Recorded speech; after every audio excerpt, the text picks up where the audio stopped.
सगला बहना राम राम मां थारो देसी पत्रकार रवि झलको झुंझुनू चैनल पर थारो बहुत बहुत स्वागत है। झलको झुंझुनू चैनल की जो देसी मुलाकात प्रोग्राम लेके आ रहे हैं जी के अंदर आप साधारण माता पिता की असाधारण कहानी ही जो थारे तक पहुंचावा। राजेंद्र जी झलको झुंझुनू चैनल पर बहुत बहुत स्वागत है जी। नमस्कार। मैं कुछ अखबार मंगाया करता जगह फौज में मना है तो वह जो सिविलियन आ बैठे बाकी मार्फत में दो अखबार मंगाया करतो बने पढ़ा करतो और दूसरा लड़का ही पढ़ लिया करता। एक बार वो अखबार है सरकार हमारा हेड क्लर्क को भी कह ध्यान में आ गयो डाक से, तो भी मन बुला के बोलो ये अखबार कम्युनिस्टों का अखबार है, क्यों मंगा रहे हो फौज में, हम भेज देंगे यहाँ से निकाल देंगे।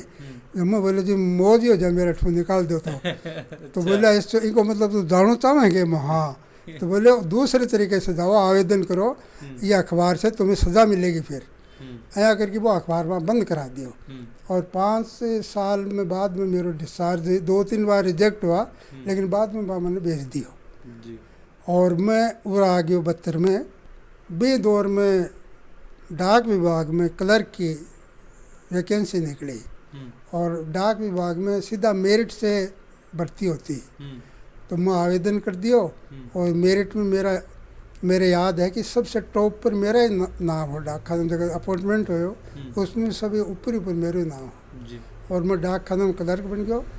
और 1998 में मैंने ये बीट दौर में मैं चौधरी चरण सिंह के चरित्र से बहुत प्रभावित हुआ, तो मैं छुट्टी लेके डाक खाने से 2-3 महीने की और यूपी दिल्ली में रहो और चौधरी साहब की बटे के जवाहरलाल नेहरू पुस्तकालय में फाइल है हजारों, बात से जानकारी ली, नेताओं से मिला, यूपी में कई चक्कर लगाए और फिर एक जीवनी लिखी बाकी मैं एक और कबीर के नाम से। तो बजी टाइम में लिख दी कि थे जो जॉब करता टाइम साथ में ही नौकरी के साथ में वो 1996 में छप गई। अच्छा 1996 में नौकरी के साथ ही छप गई। और एक मैं बताऊं आपको कि जब मैं बेरोजगार और फौज से आने के बाद में तो 1972 में घराम में एक किताब लिखी क्रांतिकारी भगवती बाई, वो भगत सिंह के साथ यार उनकी त्याग तपस्या से मैं बहुत प्रभावित हुआ, तो बाग 1972 में लिख दी जो 1974 में छपी दिल्ली से। और ये एक और कबीर चौधरी साहब की जीवनी ये दूसरी किताब 1996 में छपी मेरी। फिर 1998 में मैं नौकरी छोड़ दी। फिर एक वो दिमाग में हमेशा एक कीड़ा कुलबलाता कि आपा तो लिखना है बस और नौकरी है अपन लिखण कौन दे। हाँ। तो मैं फिर वॉलंटियर रिटायरमेंट ले लिया जी और 25 साल की मेरी नौकरी हो गई ही और तो वॉलंटियर रिटायरमेंट लेके मैं कोर्ट में जाना शुरू करी। मेरे दिमाग में ये हो कि लेखन में पैसा नहीं है, मुझे ये ध्यान हो, तो आप वकालत भी सागर रखा शुरू। एक बार वकालत जमा लिया 5-4 साल तो अपना खर्चा वकालत से निकले और लिखता भी रहा। लेकिन ये इसमें परेशानी ये है कि वकालत हो या लेखन हो दोनों मेहनत मांगते हैं जी। तो वकालत में भी मेहनत करनी पड़ती है और लेखन में भी। कोर्ट में मैं 2-3 साल गयो लेकिन बटे को जो माहौल देखे हो भी मैं अपना आप ने एडजस्ट नहीं कर सका। ये दौर में डॉक्टर घासीराम वर्मा के ध्यान में मेरी किताब कोई किसी ने लिया दी, एक और कबीर चौधरी साहब की किताब है वहाँ पढ़ी। और मेरा परिचय होने के बाद में जब एक और कबीर उन्होंने पढ़ ली तो मतलब बहुत ज़्यादा प्रभावित हुआ पढ़ के बता रहे प्रभावित अजबा बोला दूसरो बाग ये चरण सिंह को दिया जो किसी ने कह दिया कि साहब बाग का पिस्सा को दी किताब कहाँ छपे लिख तो रखिए बा। तो घासीराम जी ने संदेश भिजवाया कि बन कह दो किताब छपवा ली, जो भी पैसा होगा मैं दूंगा। तो किताब तब चौधरी चरण सिंह की 500 पेज की दूसरो भाग छपे देख कबीरा रोया। वह सारो खर्च घासीराम जी ने दिया। बिके बाद हमारा परिचय हो गया। तो घासीराम जी मन बोलिया कि ये वकील तो बहुत है, तू ये लिखने वाला काम कर। तो मैंने कहा कि आर्थिक स्थिति गड़बड़ है, जहाँ बोला मैं पैसे दूंगा जो भी किताब का, तू तो हर साल एक किताब लिख ले और मैं पैसे दूंगा। तो ये तभी मेरे दिमाग में आया कि अपन घासीराम जी के ऊपर भी लिखना चाहिए, ये आपको बहुत बड़ा योगदान है।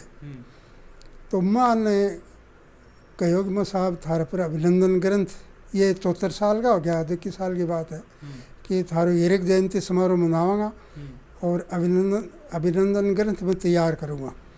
तो घासीराम जी ने इनकार किया कि बाका शब्द था कि नहीं मैं अभी बहुत जीऊँगा। तो मैंने कहा जीने से वो नहीं है, आपका जो हीरक जयंती है ये मना रहे हैं अपने, तो इसमें आपका ज़रूरी है। तो कैसे भी उन्होंने फिर हाँ भर ली। तो तब अमेरिका और देश भर के लोगों के, लेखकों के, बुद्धिजीवियों के लेख मंगा करके मैंने उनका एक अभिनंदन ग्रंथ तैयार किया और महर्षि दयानंद कॉलेज में बहुत बड़ा फंक्शन हुआ था जी। की नामू वो थारो ग्रंथ छपे हो बांको? उनके ग्रंथ का नाम तो अभिनंदन ग्रंथ ही लिखा ऊपर है। अभिनंदन ग्रंथ ही लिखो, लेकिन साहित्यिक दृष्टि से, क्योंकि अभिनंदन ग्रंथ की इतने साहित्यिक जगत में वैल्यू नहीं होती, तो मैं फिर बाकी जीवनी लिखने काफ़ी मैटर तो अभिनंदन ग्रंथ में आई गयो जी। और फिर मैं तो घासीराम जी ने चिट्ठी लिख के बाद सवाल पूछ तौर पर जवाब भेज देता। वह मना करे, हालांकि शुरू मना करे, बोले ये रहने दो। मैंने कहा नहीं जीवनी आनी ज़रूरी है। तो वह फिर जो मैं सवाल लिख तो वहाँ को बस डाक से जवाब भेज देता जी। कुछ और लोगों से मैं बुझो, और तब करोड़पति फ़कीर नाम से बाकी जीवनी प्रकाशित हुई 2003 में जी। सर आप बात करें जो अभी तक आपने कौन सी किताब ही जो थारे द्वारा लिखी गई हैं और जो अभी तक प्रकाशित हो चुकी हैं?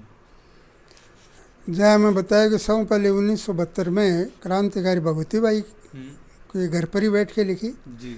फिर 1996 में एक और कबीर चौधरी साहब के जीवनी का प्रथम भाग जी। और 2000 में बाकी जीवनी का दूसरा भाग देख कबीरा रोया छप्यो। फिर घासीराम जी का जो अभिनंदन ग्रंथ है वो लिखा। करोड़पति फ़कीर 2003 में बाकी जीवनी छपी जी। बी के साथ ही घासीराम जी ने बेरो पढ़ो कि मैं एक किताब लिख रखी है भारत बनाम इंडिया। तो भी मैं पूरा इतिहास को विचार विमर्श लिखे है, हमारे देश की मानसिकता के बारे में भी। तो वह बोला यह भी तो सागे छपवा। तो करोड़पति फ़कीर के साथ ही भारत बनाम इंडिया मेरे जो राजनीतिक और ऐतिहासिक इतिहास के ऊपर दर्ज किताब है वह छप गई।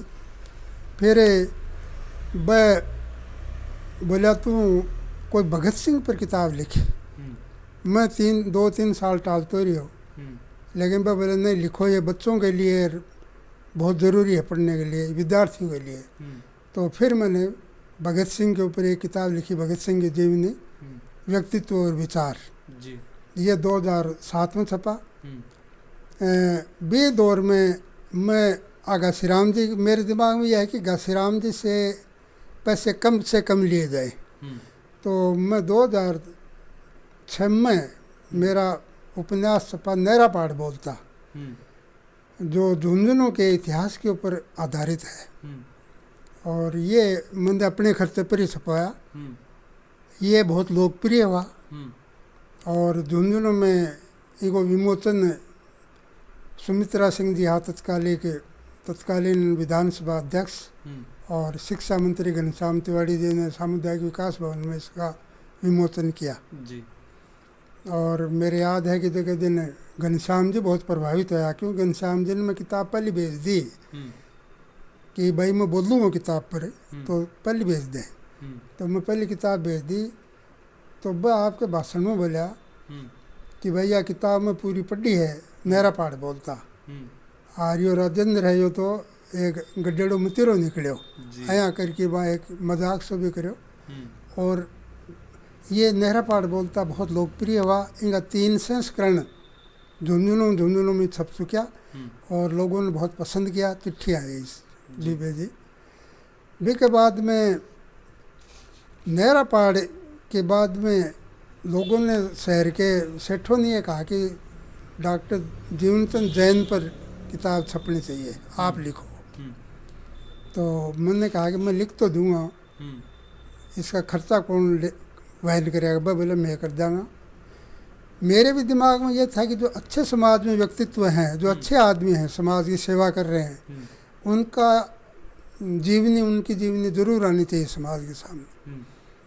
तो वह बोला कि डॉक्टर जैन हमें तो इनकार कर रहा है ना। मैं जैन साहब के कन गयो, वह एक बार तो बिल्कुल इनकार हो गया, लेकिन मैं बाद में मनायो कि साहब मैं लिख रहा हूँ तो थारे बारे में बताओ, जो मैं बूझूँ वो बताओ आप। तो जरा वह मान गया।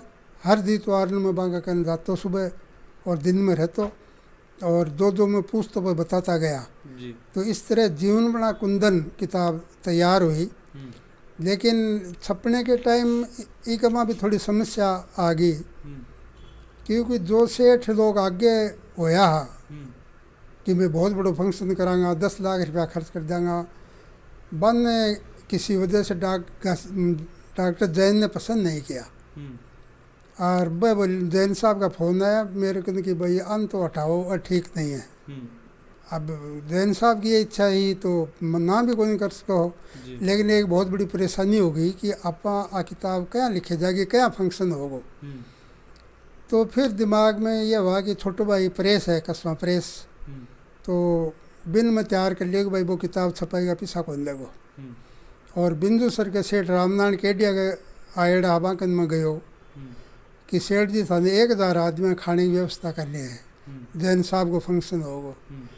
तो बा हाँ भरली बोलो चाहे 2000 आदमी आ जाओ, मैं सारा खर्चा मैं दूंगा। तब मैंने सोचा कि चलो अब ये फंक्शन हो जाओ। बी दौर में घासीराम जी छुट्टियाँ अठे आ गया अमेरिका से जी। और बन में मिलो कौन 2-3 दिन, तो किसी को पूछा उन्होंने कि भाई वो राजेंद्र दिखाई नहीं दे रहा है। जना बात बताया कि साहब बांग समस्या यह है कि घासीराम डॉक्टर जैन की जीवनी तो लिख लेकिन छपे कैसे।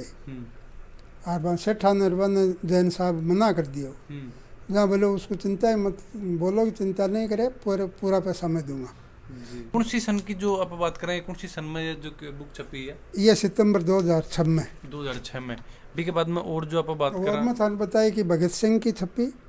एक घासीराम जी की इच्छा थी कि भाई शेखावाटी में जो सेठों ने काम किया अंग्रेजों के टाइम, स्कूलें खोली, कॉलेज खोली, उनके ऊपर लिखो। तो बाकी मरुदरा के शिक्षा अनुरागी सेठ, ये मैंने किताब लिखी। फिर एक खोजी मिले घुमक्कड़ से व्यंग्य संग्रह मेरा राजनेताओं पर और समाज की कुरीतियों पर, वो छपा। ये भी घासीराम जी ने छपाया। मेरा गांव मेरा देश, जो शेखावाटी में किसान आंदोलन चले थे सिक्कर चूरू झुंझुनू में, ये किताब मैंने लिखी, जो सिक्कर में भी मोतन वागन श्याम तिवारी ने किया। इसको भी पसंद किया लोगों ने। एक हमारे जागीरदारों के टाइम में झुंझुनू किसानों ने जो बहुत संघर्ष किया, चौधरी घासीराम जैसे लोगों ने, उनकी एक अलग किताब छपी किसान योद्धा नाम से, नहरा पहाड़ का सच। ये भी झुंझुनू की राजनीति के ऊपर उपन्यास है मेरा आधारित, और एक राजनीति का धंधा, ये किताब छपी। हरियाणा की एक बहुत बड़ी ईमानदार नेता हुई हैं चंद्रावती, उनकी जीवनी लिखी मैंने धरती की बेटी के नाम से। तो इस तरह से 15-16 ये किताबें तो मेरी साहित्यिक दृष्टि से हैं। बाकी 4-5 किताबें और हैं जिनका मैंने संपादन किया जी। और 1.5 दर्जन से अधिक किताबें मैंने इस तरह लिखी। तो जो एक ललक ही जो आकमान लेखन की, आज जो ये 1.5 दर्जन के लगभग किताब ही अभी तक ये जो लिख चुके हैं, तो अभी जो अपना बहुत सा विद्यार्थी हैं जो साहित्य में जुड़ना चाहो हैं और जुड़ रहे भी हैं, बाकी के मैसेज थे अभी देना चाहोगा? मैं ये कहना चाहता हूँ कि आज का जो माहौल है कि भाई कैसे भी नौकरी लगो, ये बुरा नहीं है, होना चाहिए, लेकिन साथ साथ में अन्य किताबें भी हमें पढ़नी चाहिए, नहीं तो हम सिर्फ रोबोट बन के रह जाएंगे। तो साहित्यिक पुस्तकालय है या अन्य जो किताबें हम जहाँ से भी पढ़ सकते हैं, जीवनी है लोगों की, पढ़ने की रुचि ज़रूर रहनी चाहिए। सिर्फ नौकरी के लिए पढ़ना है और उतना ही पढ़ना है, ये मुझे लगता है कि संपूर्ण विकास के लिए ठीक नहीं है। आप तैयारी कीजिए, नौकरी बहुत ज़रूरी है और उसकी भी तैयारी कीजिए, लेकिन अन्य जो किताबें हैं, संपूर्ण आपका विकास तभी होगा जब अन्य किताबें पढ़ें, महापुरुषों की जीवनियाँ पढ़ें, अच्छे उपन्यास पढ़ें, उससे हम जो हमारी संस्कृति है उससे जुड़े रहेंगे जी। तो ये जो आपने झुंझुनू जिला का एक महान लेखक राजेंद्र सिंह जी कस्वाहा, आपने जो अभी आप स्वतंत्रता दिवस भी हाल ही में मनायो है, तो ये जो आका जो भी विचार है स्वतंत्रता लेके, ये बहुत ही अच्छी जो राइटिंग लिखे भी हैं, बहुत अच्छा एक जो लेखक हैं, बहुत सी जीवनी लिखी। जो भी थारा विचार हैं जरूर थे कमेंट बॉक्स में लिख के बताओ। और अगर थे भी चाहो कि थारा जो साधारण माता पिता की असाधारण कहानी ही बस देश दुनिया तक पहुंचाना चाहो तो जरूर थे कमेंट बॉक्स में लिख के बताओ। और जो ये एक मोबाइल नंबर आप दे रखे हाँ, आप आँख के ऊपर भी थे, जो भी चीज़ ही वो अपन व्हाट्सएप भेज सको हो। चैनल पर बना रहो, अगर अभी तक चैनल ना सब्सक्राइब नहीं करो है तो सब्सक्राइब जरूर कर लो। सब्सक्राइब करने के लिए जो सब्सक्राइब बटन है यो दबाओ, और इसके पास में जो बेल आइकन है यो भी दबा लो, ताकि जो भी नेक्स्ट वीडियो डालो को नोटिफिकेशन था ना तुरंत मिल जाए। जय झुंझुनू, जय राजस्थान, जय हिंद।